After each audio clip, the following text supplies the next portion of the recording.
Well, I think art is terribly important for every person, young and old.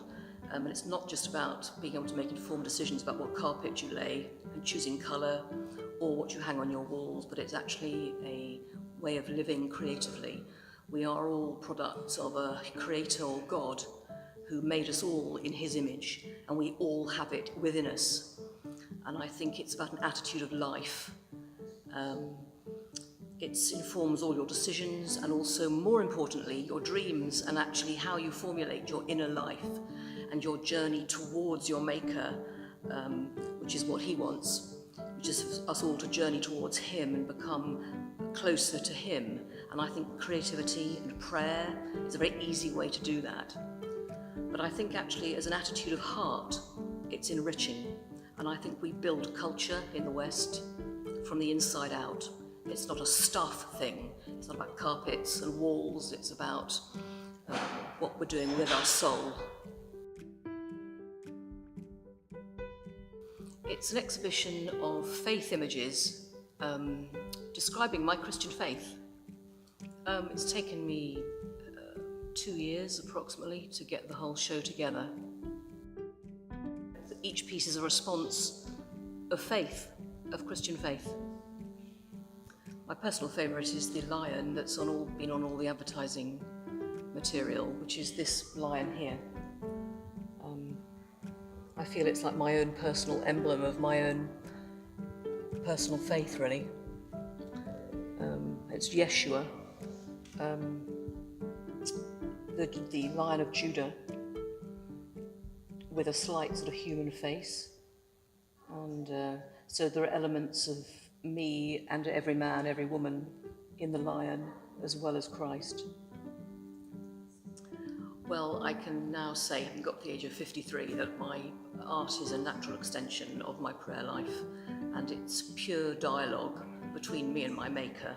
I receive, I put back, and the images are a combination of life in the realms that we can't see, as well as that which I can control, which is stitch and colour, the made mark, and my response to colour. So they are a faith response to my maker.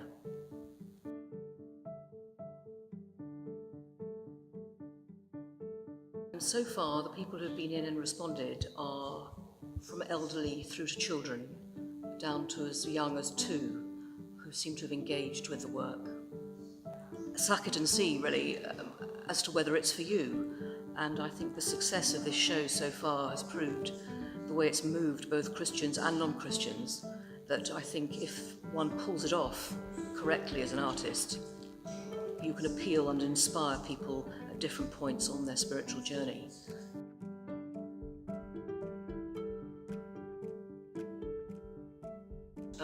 One lady came in yesterday and burst into tears. She was so moved by the faith content in the work. And as she left, she said, "This is all so wonderful." She said, "It's alive."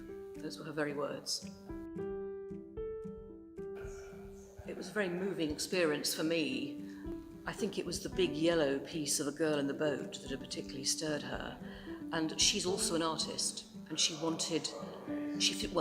felt that seeing the work had been a huge encouragement for her own artwork production.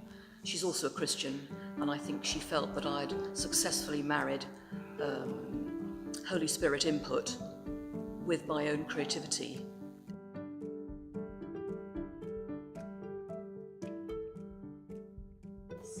Well, without a doubt, Chagall. I adore him. I adore the dream and the spiritual qualities, and I learn a lot from him all the time. His stained glass, his paintings, I love it. I just love him. It's as if he's alive at my side as I'm working. I think art is supremely important, not only at primary level but also at secondary level, and I think it's utterly shameful what is going on in secondary education at the moment in this country, in the public sector, where it's being minimised. I feel passionately about this.